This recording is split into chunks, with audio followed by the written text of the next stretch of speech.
Assalamualaikum warahmatullahi wabarakatuh.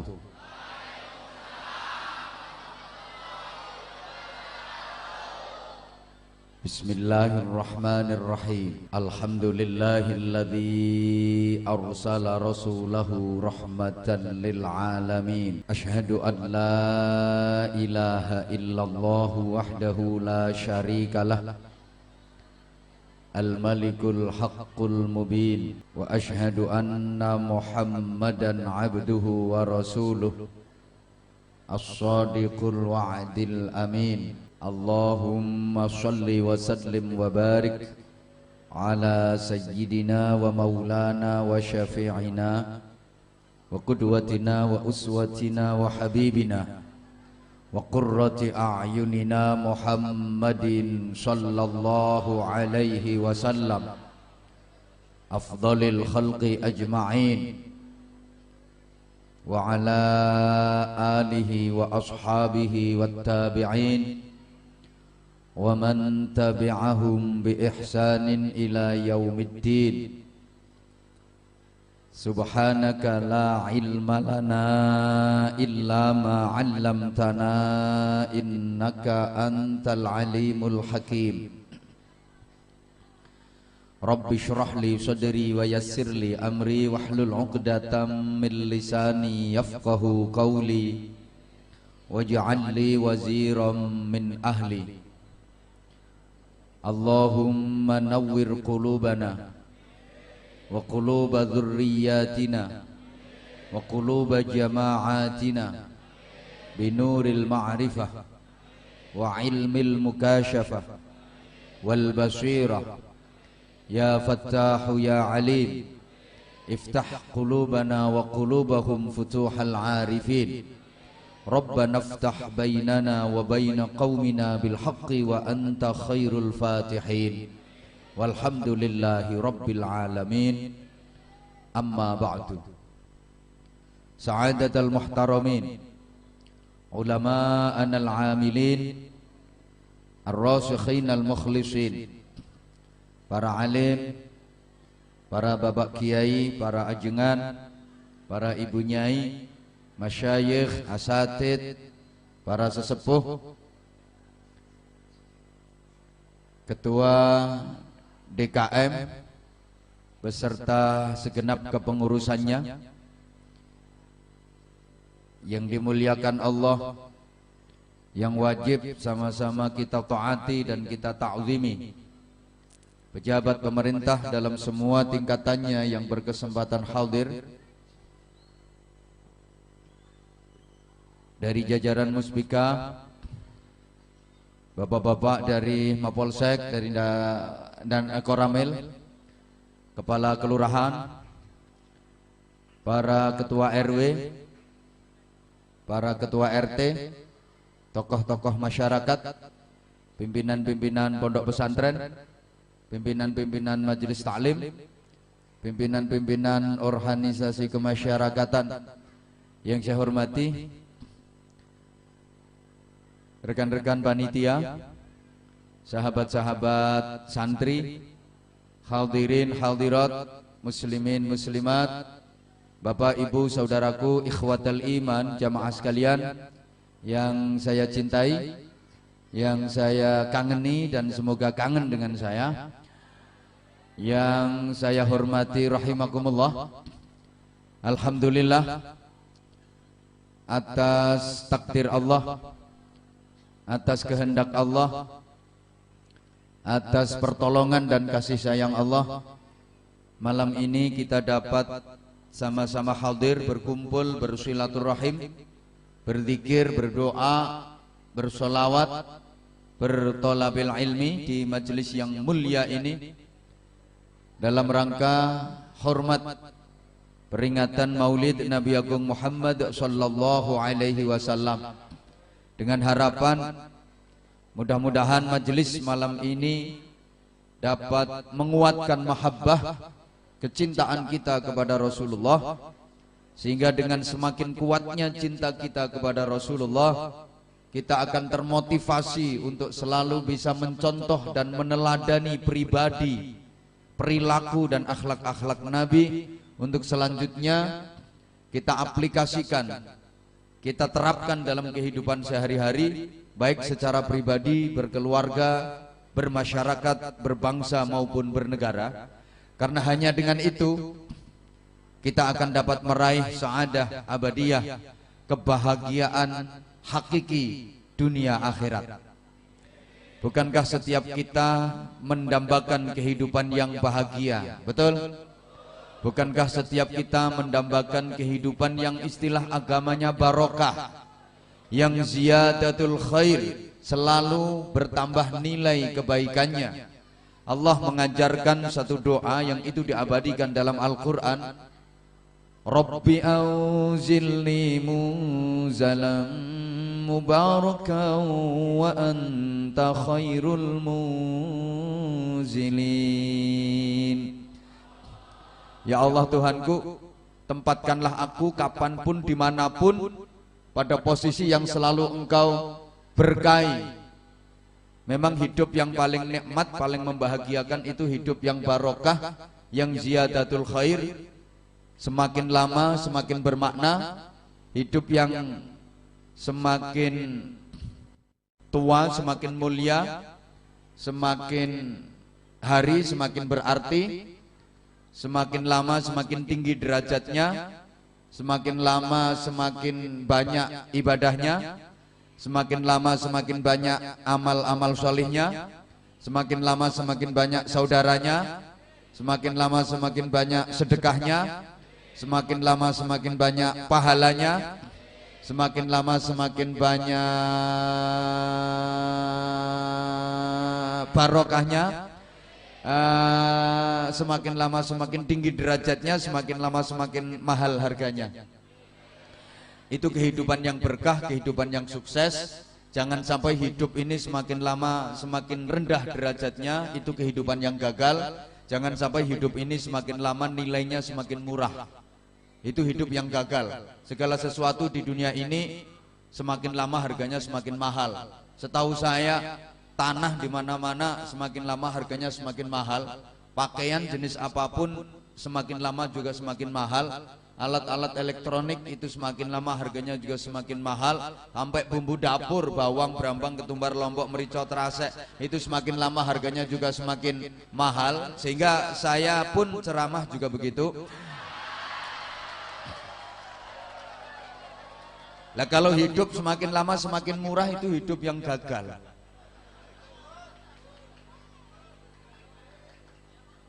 Keluarga yang bahagia adalah keluarga yang barokah. Perumahan yang paling nikmat untuk ditinggali adalah perumahan yang barokah. Jabatan yang paling nikmat membahagiakan itu juga jabatan yang barokah. Duit yang paling nikmat dan membahagiakan itu juga duit yang barokah. Cuman Bapak Ibu jamaah rahimakumullah, duit yang berkah itu enggak harus banyak secara nominal, enggak harus banyak secara jumlahnya, enggak.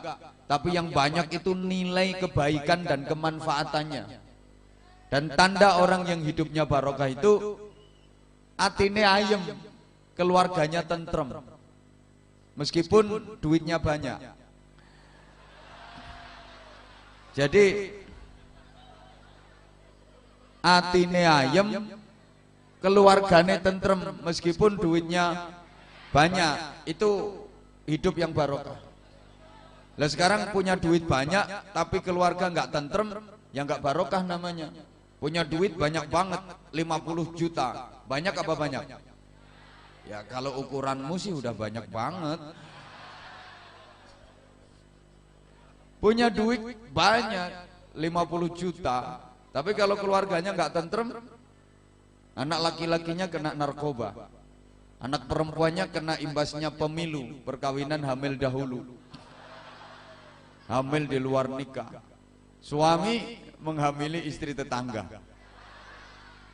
istri perempuan yang bermerek C, ceriwis, cerewet, cemburuan, curiganan, ceguk, centil, ceninilan, celelean, celalaan, celandaan, cerongoan, celutak. Rasa-rasanya Duit 50 juta nggak ada artinya kalau keluarga nggak tentrem, betul? Coba Bapak Ibu, Anda pilih mana? Punya duit banyak banget 50 juta tapi keluarganya nggak tentrem, sama punya duit cuman 100 juta tapi keluarganya tentrem.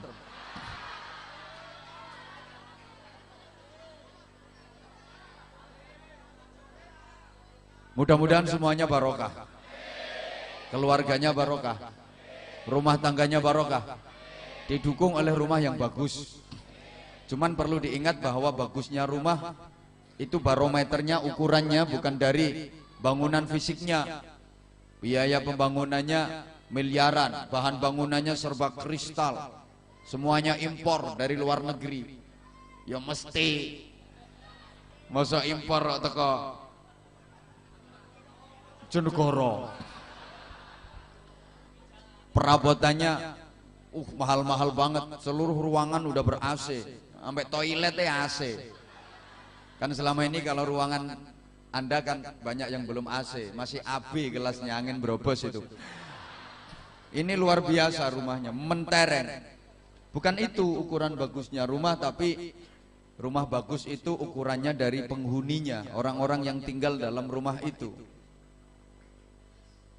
Meskipun rumah sederhana, biaya pembangunannya nggak mahal-mahal amat, perabotan-perabotan rumah tangganya murah-murah, tapi isinya keluarga yang harmonis, yang bahagia, yang ahli ibadah, suami soleh, istri solehah, anak-anaknya dzurriatan thayyibah. Itu rumah-rumah bagus namanya. Sebaliknya, meskipun rumah itu bagus banget kayak rumahnya Demet, tapi yang tinggal di dalam keluarga yang berantakan, anak-anaknya pada drop out sekolah, nggak ada yang mau ngaji, suami istri tiap hari berantem, cekcok melulu, nggak pernah ada kedamaian, tiap ketemu pasti berantem. Masak suami baru pulang kerja sampai rumah istri wes nyangap wisan, bedes teko.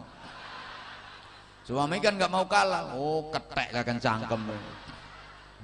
Anaknya denger, wah ternyata bapakku bedes, ibuku ketek, berarti aku iki munyuk. Itu namanya bukan rumah tapi kebun binatang, ngisinya bedes, ketek sama munyuk. Ya sama dengan baju itu Bapak Ibu.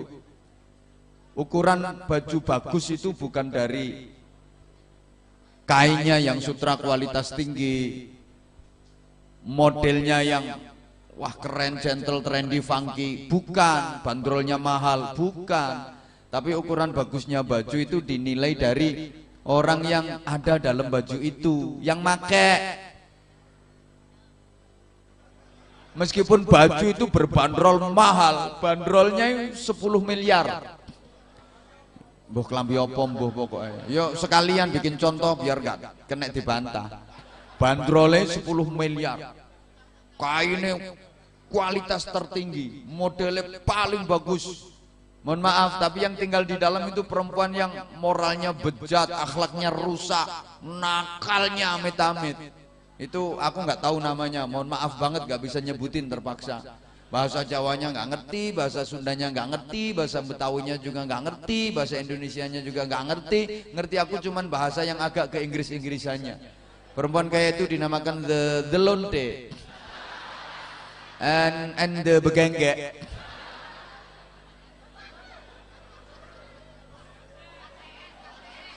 Apa? Oh ya, WTS, wadah titip senjata.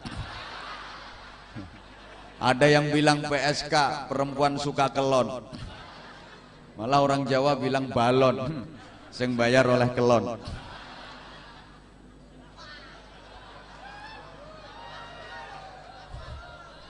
Bukan pelacur, sumpeli alat mancur. Tuh kalau di daerah aku namanya I love you. Mari tilapi tinggal Melayu.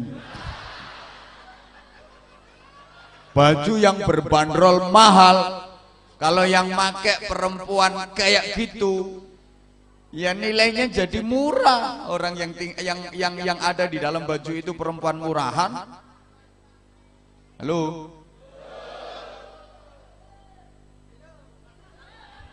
Sebaliknya, meskipun baju itu murah banget,